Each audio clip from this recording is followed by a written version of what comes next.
With consumer surveys showing roughly 1 in 10 planning to purchase jewelry for Christmas season in the U.S., the number's just slightly lower than projected figures this time in 2007. So there is hope, of course, that fourth quarter jewelry sales could perform better than other competing gift products, especially electronics.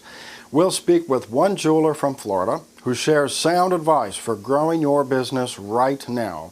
Meanwhile, in India, polished export demand is very weak. However, due to marriage season there, the domestic market has improved.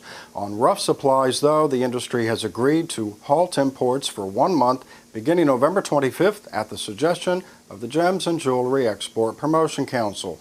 Zach joins me now with a take on conditions in Israel. Things are a little tense here, Jeff. Rumors are circulating about some firms going belly up, and one business owner left the country with several million owed in back debt. None of these things help traders feel better about the current state of affairs, and it also prevents a quandary for the sector that is so interdependent as the food chain in the burst is very long. Money lost in vanished goods causes a ripple effect and touches a lot of people. If someone in the middle goes broke, it leaves others financially stranded. Larger firms are asking for their diamonds back, and when prices go back up, they hope to break even. Otherwise, people under the gun to find cash are asking for 70% on receivables to pay their debts. For customers who can afford it, dealers are offering even bigger discounts, but only if they can pay the balance with a term of a few days. Okay, thanks, Zach. Hundreds of industry players met in Antwerp to address how best to navigate the economic crunch, with consensus being that the fundamentals of the diamond industry are sound. Nonetheless, rough producers agreed to reduce supply in the short term to coincide with that weak demand at the jewelry counter.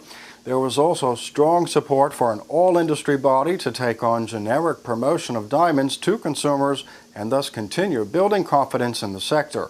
World Federation of Diamond Bourses President Avi Paz summed up the meeting best by saying, "The first steps in establishing consumer confidence is defending the industry's confidence in itself."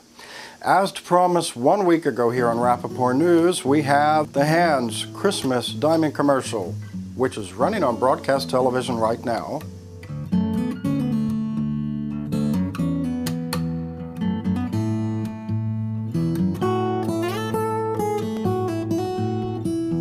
The spot is part of a big marketing push from JWT and the Diamond Promotion Service that crosses print, internet, and television coverage and targets households with incomes of $100,000 or more.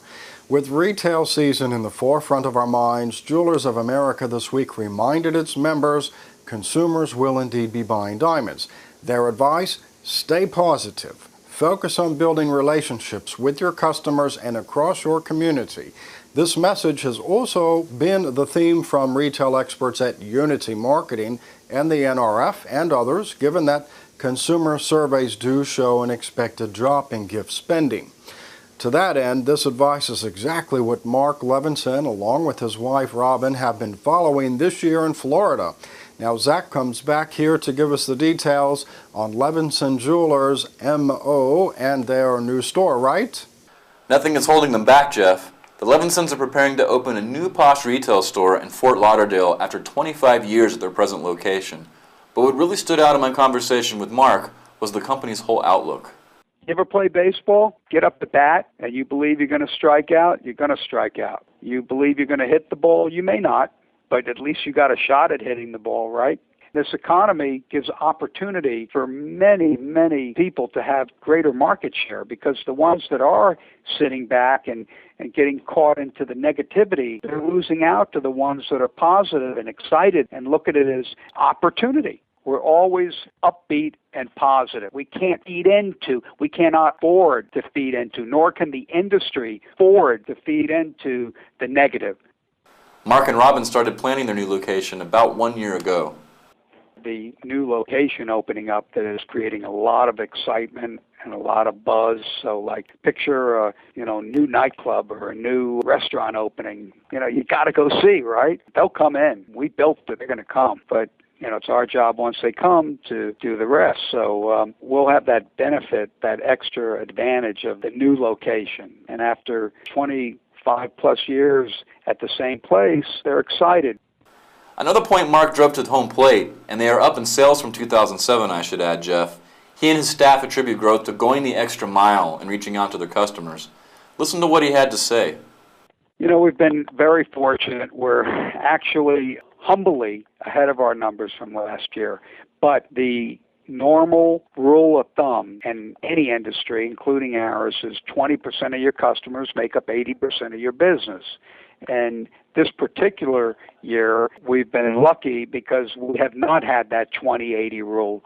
We've had that 95-5% rule, where 5% of our customers are making up 95% of our business. So we've had to reach out. We've had to go to their offices. We've had to go to their homes. We've had to reach out to the elite of our customers to make things happen, because they are not walking through the door. When something exciting comes in, we're passionate about it. We're not shy about it. And if we know someone that we think would be that perfect fit, we call them, we interact. I know you're busy. Would you like us to bring it to your office? What can we do? You got to see it. It's an amazing diamond. It's an amazing piece of jewelry. It's an amazing time. You have to see it. It's a must. And if they don't want to see it, to us, it's like, come on, are you kidding me? I mean, it's like, you want to see a Picasso? Be positive, show up every day, and, look, get up the bat and you take a swing, and you never know, right? Just as a side note, Jeff, but I had to postpone reaching Mark a couple of times as the store was so busy. Good news, certainly, from Levinson Jewelers. All right, yes, it is. Well, I wonder if there is a similar analogy for us skiers up here in the cold north. All right, thank you for that, Zach. In precious metals news, third quarter gold demand hit a new record at $32 billion on the week. Gold is up 3% to $739.40 an ounce. Platinum gained better than 1% to $823 an ounce. Silver is flat at $9.47 an ounce. For all the latest news, please visit diamonds.net.